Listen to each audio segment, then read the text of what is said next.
pilot, we lost a number of Kenyans and obviously the hardware. But this is a very unfortunate situation. We are getting ourselves involved in things we really don't have business getting ourselves involved in. Sure. I think it's shameful that yes. This is where Kenya, we're finding our name, Kenya, being dragged into. Kenya never exports military hardware. We import military hardware. Exporting personnel, yes, but for worthy cause. But to Sudan, where we have been grumbling as Kenyans that we want nothing to do with the Sudan conflict.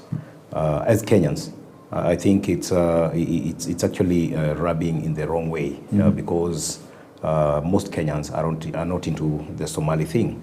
I mean the Sudan conflict. Yes. Now, when we find ourselves not only providing a platform for them to, discuss the agenda, strategize, plan, and go implement it in Sudan,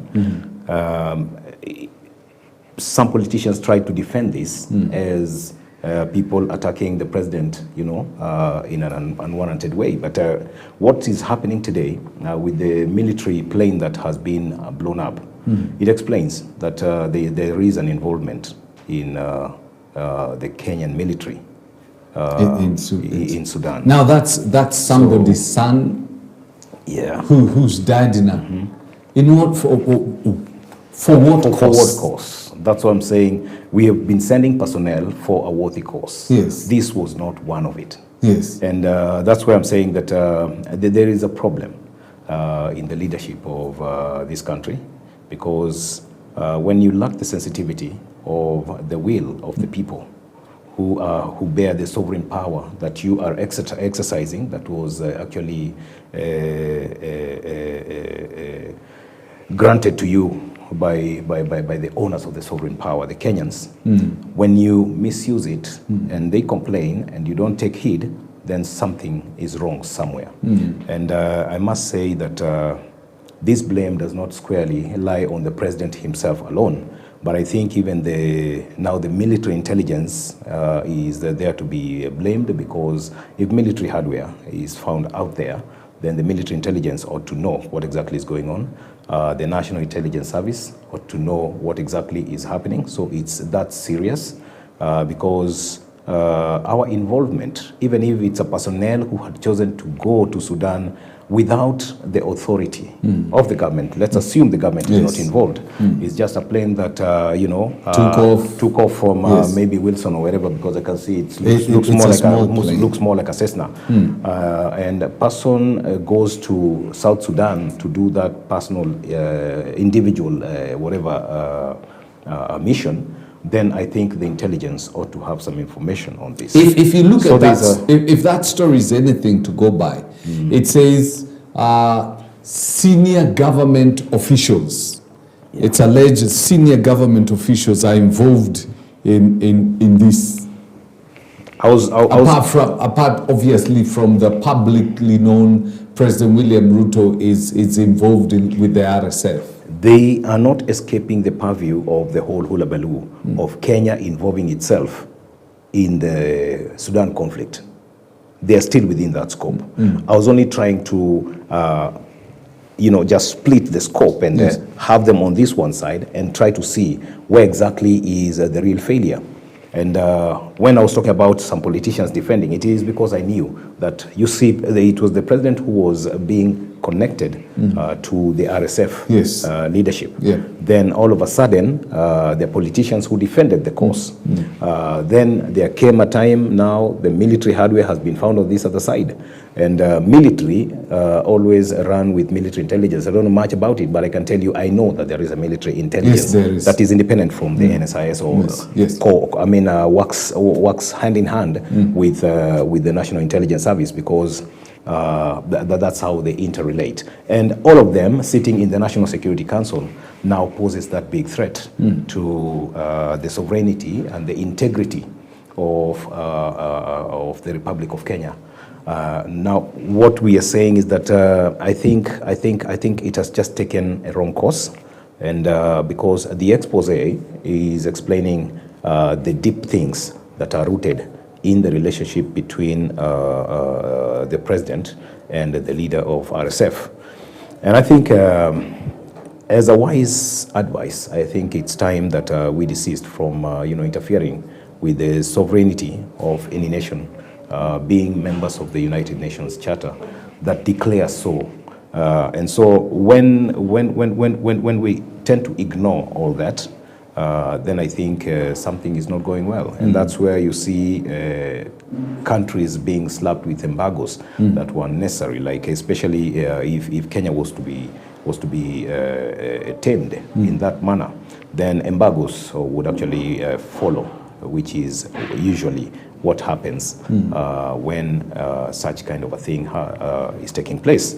Unless it be that, again, the Kenyan authorities is being used as a puppet, by some Western authorities. Yes. Because also the conflict. Because actually, you may have a point there, because I've not had the Americans, I've not had the big boys. Yeah, the European Union. They're not complaining about the interference of the Sovereignty. Yeah, they're not complaining about the interference.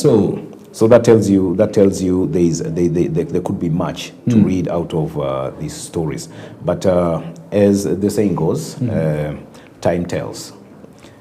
So what we're seeing today is not really what we knew when they held their conferences at the KICC. Yes.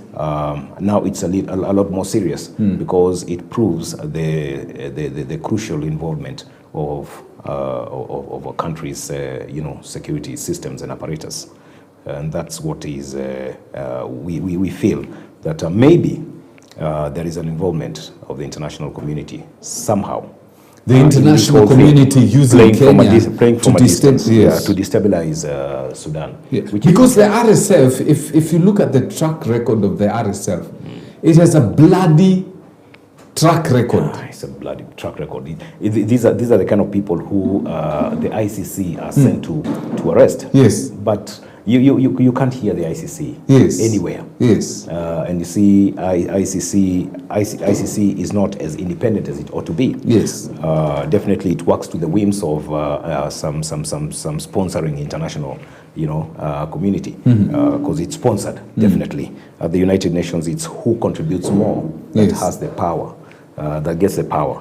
So definitely, there are some guys who are more powerful in the United Nations. But again, getting back to the history of the formation of the United Nations Organization in 1948. This was sponsorship of the United States of America and the allies of the US after the Second World War. Yes. Those are the ones who led in the formation of the United Nations. Then on and on, they have come being embraced by other countries, Russia, China, the ones who were communists and the like. So that's the history of United Nations. It's who started it. Currently, there was a time I was telling you about, even right here on this platform, that during the corona, that WHO as an organization is sponsored by one individual, $50 billion every year. Yes. UN Security Council has a renewable contract of 10 years where they would get $10 billion from the head of CNN, Ted Turner. And that started in 2009, a renewable contract. Yes. So that's how you get to own the United Nations. If a divorce for Bill Gates means that now Bill Gates can remain with the WHO, and the wife expressed her interest in investing in the UNICEF, that's the children department of the United Nations, it tells you something. Because that's how you get to control. Because if the husband is able to contribute 50 billion US dollars, and here's a divorce to split that amount, it means you just go this side and I remain here. And that's how the divorce case died. We only had it once and it was gone. So nobody is highlighting. So in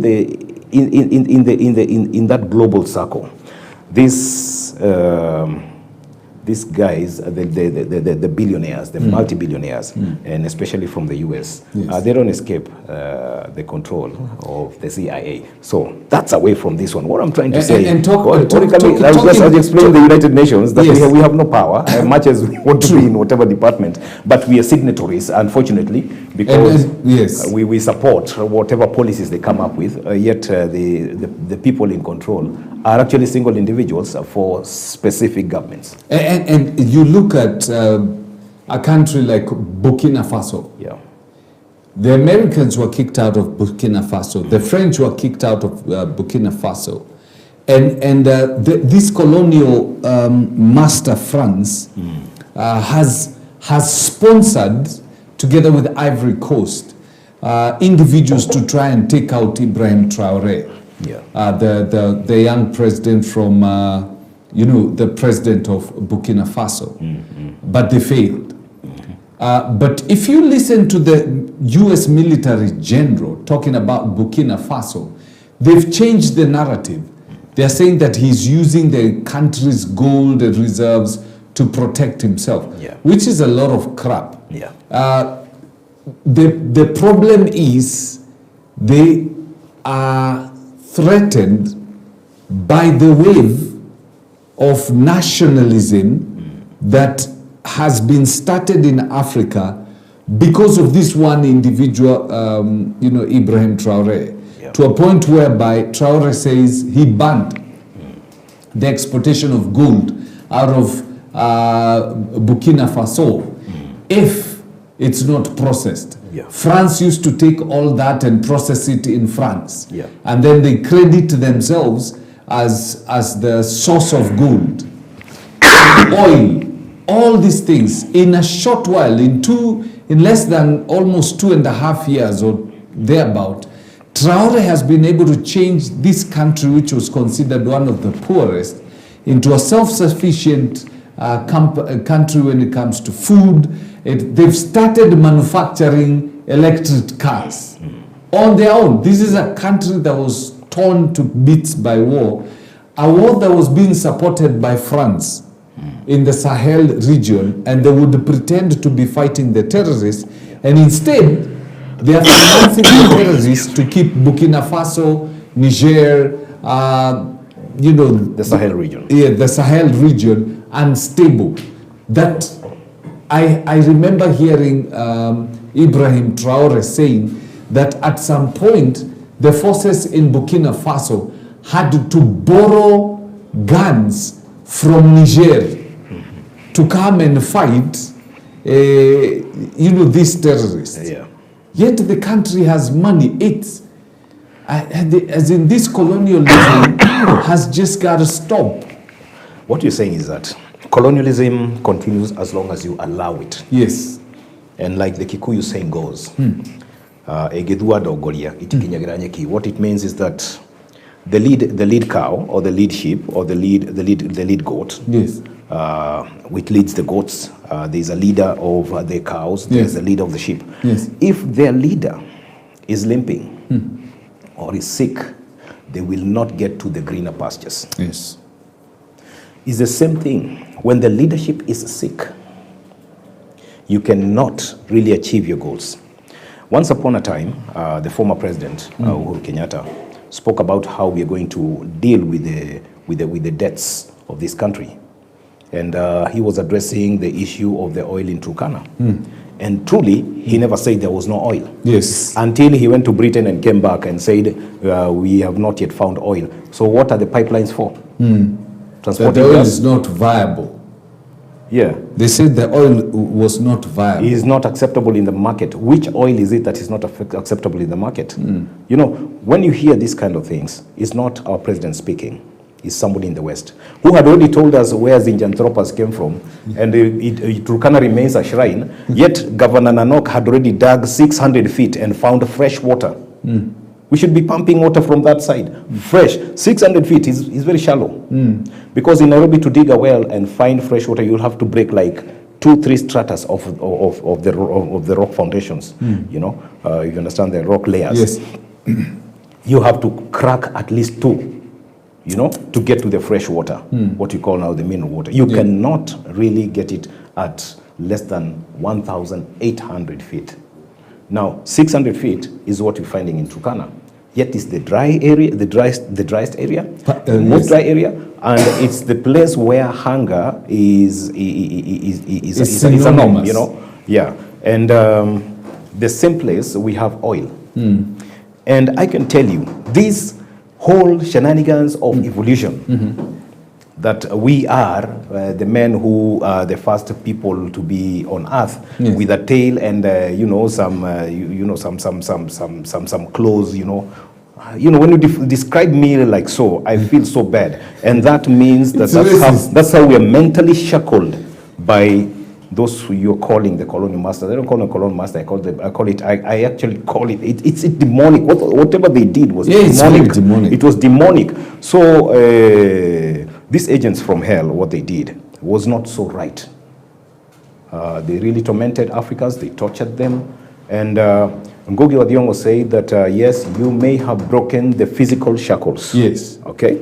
But the mental shackle has not been broken, and we're enhancing it. If you look at the African leaders, majority of them, let me say, they are at the same point the children of Israel were when they were telling Moses, why did you take us out of Egypt? When we are missing the onions. Yes. That's what Kenyans are doing right now. And let me tell you, there's some things which are being dangled to Africans and targeting the African youth. And I concur and agree with the Communications Authority if they ban betting. Yes.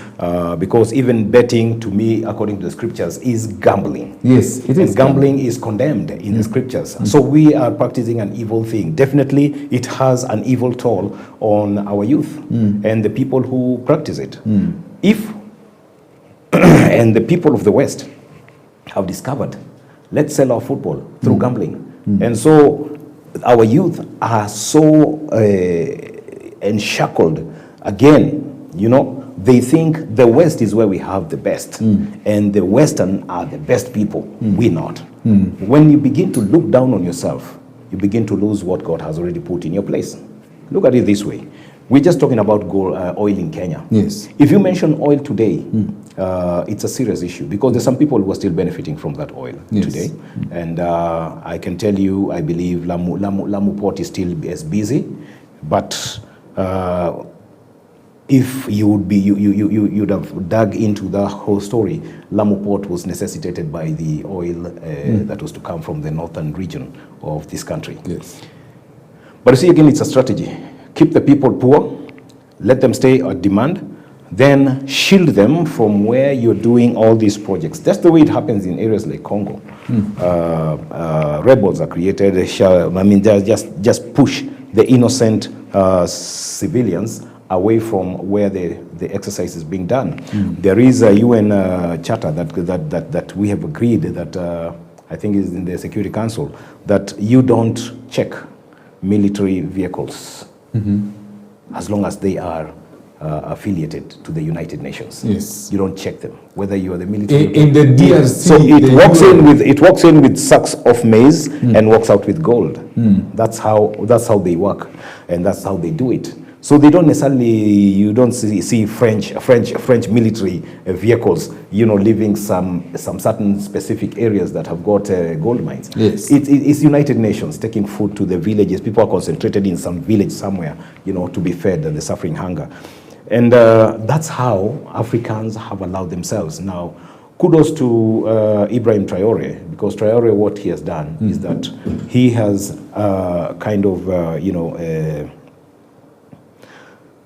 taken up whatever the principles of the likes of Thomas Sankara, the likes of Robert Mugabe.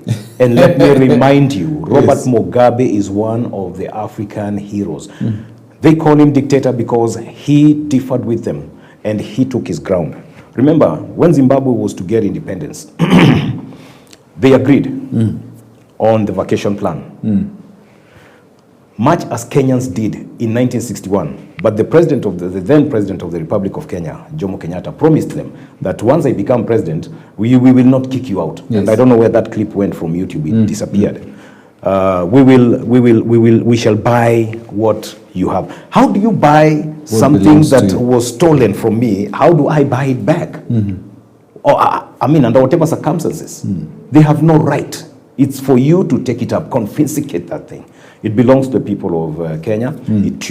As much as Robert Mugabe declared that what you have, you wrongfully took it from the people of Zimbabwe and it must go back to the people of Zimbabwe. So we give you 20 years. They said, tick.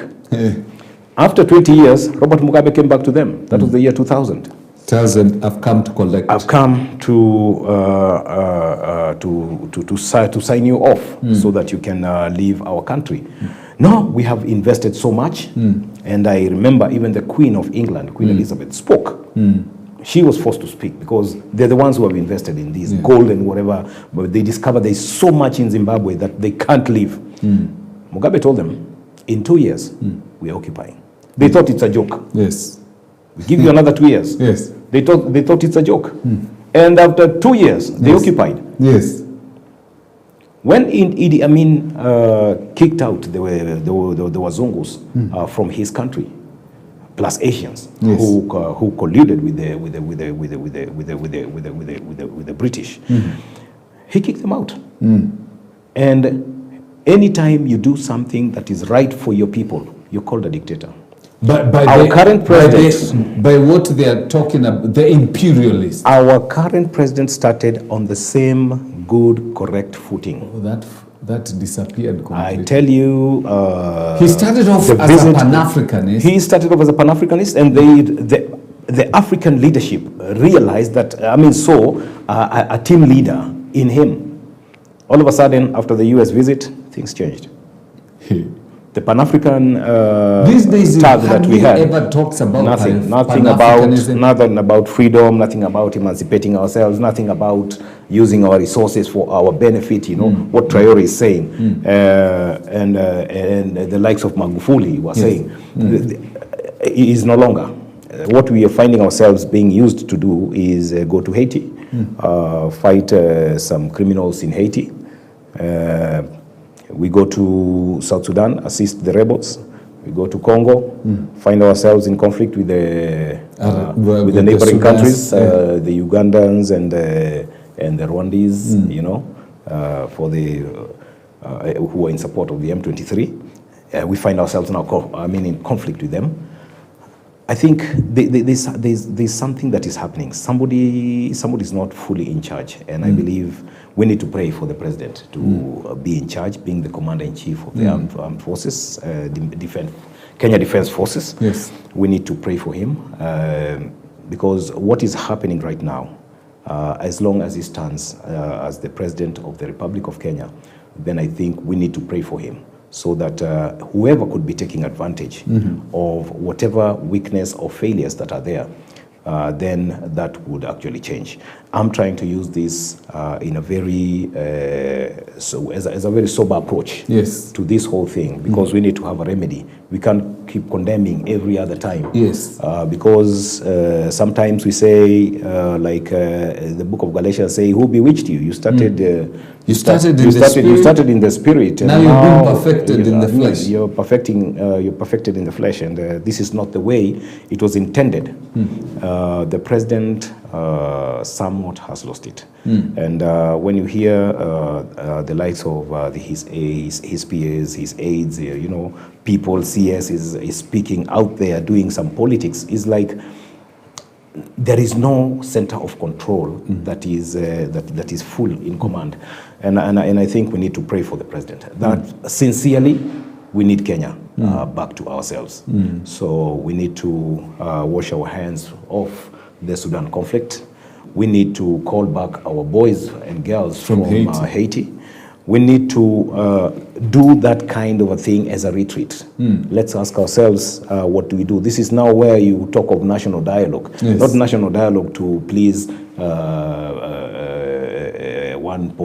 one rogue politician who causes chaos every other time. Yes. It's not that. It's not about pleasing Raila Odinga or any person. It's about Kenyans themselves now, because we have our brothers and sisters, cousins out there, like the ones now who are blown up in Sudan. He's a father, a husband to somebody, True. a relative to somebody, and he's a brother, a citizen to every other Kenyan. Now, when this kind of a thing happens, I think we're not headed in the right direction, and I think the president should begin to take the bold steps of a retreat, Yes. so that he can reorganize, reconstitute himself, so that he can regain his senses and put his act together. Maybe one of these days we'll talk about imperialism in Africa. We look at, like now DRC has been forced to invite the Americans to come and harvest the minerals in their country in exchange for them engaging the M23 and kicking Rwanda out of their country. So it's a question of, if I don't feel I'm strong enough, I will partner with the devil or whichever just to kick you out. Yeah. So there's a lot of imperialism in Côte d'Ivoire. Traoré is in partnership with the Russians and the Chinese. Yeah. And all of them have only one thing in mind. Yeah, they're looking for resources. They're looking for resources. They're looking for resources. But I believe President Uhuru Kenyatta had a very good policy. And he would say, we will engage with other countries as equals. And we'll treat you the way you treat us. If we are not equals, we are not equals. And that's what the imperialists have been doing. Now, last week something happened in the courts. Yeah. And the Court of Appeal basically overturned a decision that was made by the Deputy Chief Justice, Philomena Mwilu, when she empaneled a bench, a 3-judge bench, to hear the case, a case against Gachagwa's impeachment. And it is in that case which basically gave rise to the possibility and the right to basically swear in the current Deputy President, Kithure Kindiki. Now, what happens? Because I believe that decision annuls everything that happened before the ruling by Mulu. Yes. First, let's understand that the impeachment process of a deputy president, as per the Constitution, Article 144, I think the last clause, it talks about the impeachment of the deputy president will have to borrow from the impeachment process of the president. So the impeachment process of the president is found in Article 144 and 145. Article 145 is on incapacitation. And the accusations that were there was like Rigathi Gachagua was an incapacitated leader, somebody who could be suffering from some mental whatever illness. You heard them say when they were laying these 11 accusations, besides other reasons that they gave. So having borrowed that one, the Article 145 ends in the courts. Article 144 ends at the Senate. Okay, so the Senate is the ultimate of the impeachment process, but it is under the law, and the implementers of the law are the courts. So you may not find justice here. So the other place you'd go for justice is where you have the four levels of justice that can be administered to you. Magistrate, High Court, Court of Appeal, and Supreme Court. The High Court, the Supreme Court, and the Court of Appeal and Supreme Court. Now, the case that had been taken to the Supreme Court was not about Rigathi Gachagwa's impeachment. It was about the empanelment of the 3 judges. The constitution of these compilation of the 3 judges, judge bench, and which was in question of their integrity. And just Deputy Chief Justice Philomena Mwilu went ahead and did the appointments, and which means that these judges who were to sit in this were supposed to declare that the conservatory orders that had been declared at the Kerugoya court are null and void. And so, because the conservatory orders were actually giving Gachagua, I think what they call the leave of stay, as the deputy president. Yes. So that you couldn't remove him the from status office. quo was to remain that he's still the deputy president until the process is over. And as I told you about the Article 145, it means the courts now are involved. And the one principle of the court that is being applied is that you are innocent until proven guilty. Yes. So you remain until proven guilty. So regarding Gachagua, with now taking things back to now the nullification of even the one who compiled the panelists, the judges panel. Yes. That is the Deputy Chief Justice. Whatever she did on her desk is null and void. Because it was deemed to have been beyond her jurisdiction. Yeah, absolutely. And at the same time, it seemed to have been skewed to favor maybe the team that was or the forces that were against the existence of the deputy president as the deputy president, Rigathi Gachagua. Now, which means we are at the point where the conservatory order is still in effect until the Chief Justice introduces the three judges again, now to begin again the hearing of fresh submissions from both parties now. The case again begins. Yes. So let me ask that's the interesting bit. Let me ask you, since the conservatory orders have been sustained, that means, and the conservatory orders were that Gachagua should not be impeached until the case is heard. Yes. But Philomena Mwilu, the Deputy Chief Justice, basically lifted, when that is lifted, now everything else, including the swearing in of the Deputy President, can be done. Can be done. Now, since her ruling has been made null and void, ab initio, does it mean that the Deputy President, Kithure Kindiki, is illegally in office? As per the law, the Deputy President, Kithure Kindiki, is illegally in office. He's illegally in office? Politically, yes. The Deputy President, Kithure Kindiki, yes, is in office. Yes.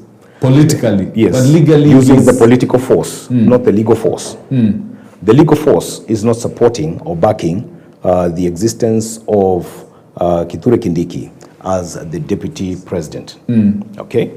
But for political reasons, yes, and national stability, you saw even the Chief Justice, knowing too well that her deputy had overstepped her mandate, yes, she still went ahead and did the swearing in. Yes. And that's where coercion comes in. Yes. She might have done that under duress. And she's gone so quiet so far. Yeah. And you see, she had to do that because, one, it was created like there was quite an instability. Remember, accusations against the deputy president brought in the Gen Z protest, and at the same time, the Gen Z protest was again twisted into sounding like treason. Now, in the wisdom of the CJ, I'm trying to justify why she could have thought, let me just go this direction, so at least we can quell the feud that is there right now. And I think that's why she went into the swearing in, knowing too well it was wrong. But she's not the ultimate law. There is the law itself, which also governs her and guides her. So definitely she reached a point where she had to obey the law.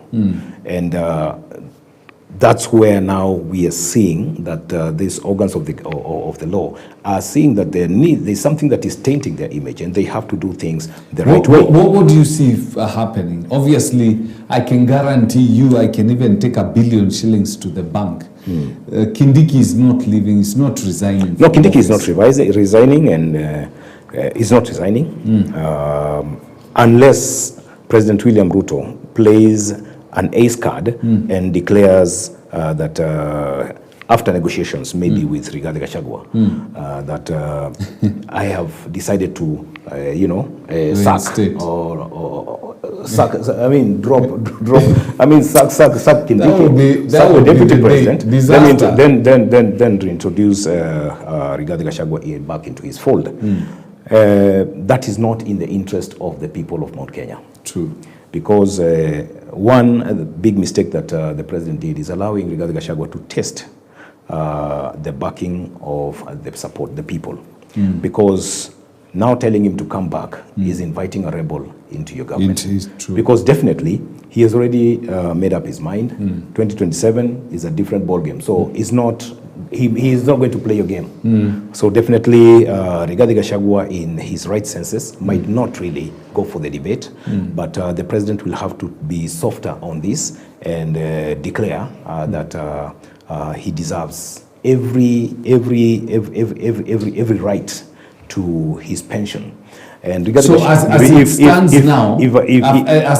stands now with the ruling of the court, it means now all these things are reinstated. He continues receiving the pay as the president, as the deputy president. Yes, and compensated the times that he has lost, and reinstatement of the security forces. One thing that he would be advised to do is, if the case begins and declares that the status quo remains, the wisest thing Rigathi Gachagua would do, and to his favor, is to tender resignation as deputy president. Immediately, he will automatically merit every right as a former deputy president. But what if he's looking for sympathy? In the sense, I want people to show me sympathy because I was rejected and procedurally. The people know that going back to the government is not a solution. Yes. You will have subjected yourself to the guillotine. So definitely you'll be cooked on that side. Cooked on the other side. So definitely Rigathi Gachagua knows that, and that's why he chose to fight all the way. And as you saw, as they declared, they said, I don't know, 6 cases were cleared for him. I don't know, 5 or 6. All that nonsense that was going on around that time, because it really tired. I mean, it really caused many people, to feel like, this case has not been handled justly. Has not been handled justly, and that's why it's very distasteful. So what you're saying is that Rigathi Gachagua has one very good option that keeps him afloat. Once the court case begins and declares so, as we are trying to explain, that the conservatory order are still in effect. We'll see whether the law now allows him to tender resignation and continue with the fight. Because he's not probably that's what he'll do. He might. I doubt whether he's interested in going back to that. I don't think so. I don't think so, because he knows too well that if he goes back, it's political suicide. It's going to be a political suicide. Let me ask you, now as it stands right now with the ruling of the Court of Appeal, he can vie for the presidency. Would you advise Gachagua to vie in 2027? Why not? He has the backing. Mount Kenya people, Mount Kenya voters have declared they are not going to be a statistics anymore for any other candidate. I think because it would be a big mistake. It can't be a big mistake, and I'll explain to you. That's the narrative that is being sold to Mount Kenyans. Hate yourself and love others. Even the scriptures don't say so. The scriptures say love yourself, love others as you love yourself. So love yourself set the standard, then love others. Mount Kenya people had chosen to discard their interest. While every other community upholds their interest. So you tell me to hate myself so that I can win your love. It's probably time for somebody from a different community. They did so with William Ruto Kikuyu, or a Meru, or a guy from Embu. Is he a Kamba? I'm not supposed to ask you questions. I'm only posing a question in the air, yes, so that we can really get it right. After being condemned that Mount Kenya people have been producing, especially Kikuyus have been producing leaders, the presidency of this country, I think it is time again people work out their numbers. We realized that the Western Kenya has got so many votes, but the reason why they stay disintegrated is out of their own personal reasons, be they cultural, traditional, or whatever reasons that keeps them apart. It is up to them to get together, get their act together, agree, and formulate that formidable force from the West. But they don't do that. So who's going to advise them? Who's going to help them? Are we still going to apply our major statistics to empower them while they're disintegrated? No, they have to do their thing right. Once they do that, they can also ask us to hate our men or hate our people and hate ourselves and begin to love them so that they can love us. If being loved back, if the children of Israel would have acted like that, we would not have Israel existing today. Because if there's anything Israel is being attacked over, is loving itself and loving its people. And that's why you see them existing. Because one, I'm not just likening them to Mount Kenya to the children of Israel. I'm only saying it resonates with what is happening in the Middle East. You want us to hate us while you're attacking us, striking us.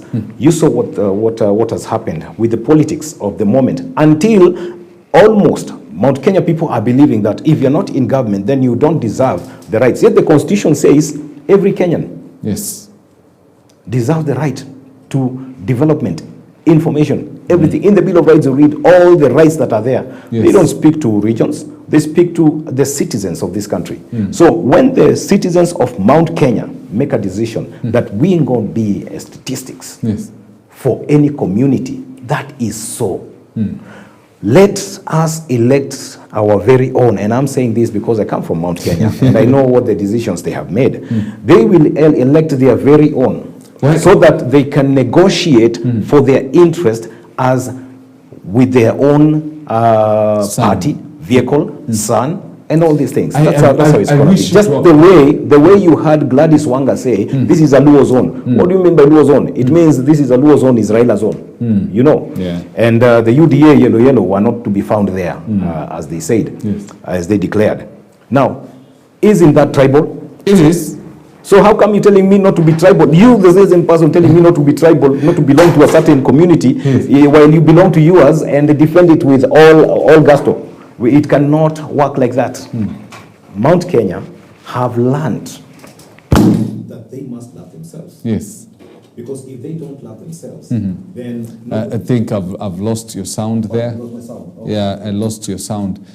So as he's saying, we have to come to a point whereby people, the love for the country should be the key thing. Should be the primary thing, love for country. If we don't love country, we're in trouble. Love for country. So you and I have to come to a place where we love country. So maybe you can finish on that. Love for country, love for country begins from family. Yes. It goes to clan. It goes to community. It goes to a country. That's why the scripture is very clear. Love yourself. Love others as you love yourself. You know, it begins from self. Even Christ, when he was asking them, who do they say that I am? They said everything that the whole country was saying and the regions were saying. But you, as an individual, who do you say that I am? I must know myself as myself. So I don't blame any other person saying, I'm a Turkana, I'm a Luo, I'm a Kikuyu, I'm a Kalenjin, I'm a Kalenjin Kenyan, I'm a Luo Kenyan, I'm a Turkana Kenyan, I'm a Kikuyu Kenyan, I'm a Meru Kenyan, I'm a Rendile Kenyan. I mean, this is the bottom line. The common denominator is that we are all Kenyans. But representing these numerators that keep changing, that one will depend on how you play about your politics. And Mount Kenya politics has now taken shape. They've discovered their force and power, which I don't even think, and I'm introducing this maybe for another day, Uhuru Kenyatta will not be able to convince Mount Kenya people to hate themselves and love others so that they can be loved. And introducing Matiang'i, Matiang'i is just the other regime. So Right. this is politics for another day. Mount Kenya is very much watchful. Yes. Tunaonea 18. Well, with that, we got to bring down the curtains of this show. Remember, the politics of this country determine your life. If I've heard Christians say we should keep off politics and that kind of stuff. Trust you me, if you keep off politics, you will find all kind of policies passed. This is how the earth is governed. Policies are passed and things change. So we have to be at the seat where politics and policies are changed. Because without that, we will not be able to, pass laws that protect what we believe, protect our values, protect everything we stand for. So we cannot afford to sit back and watch. Spectators are normally on the menu. You pay money to go see guys playing football and you pay them. So I refuse to be on the menu. I want to be on the table deciding how this country is governed. Remember, at 11:30 we have Gatuzi as we look at the counties, and then at 2 we have the scoreboard as we look at what happened in sports. Do have yourself a lovely morning.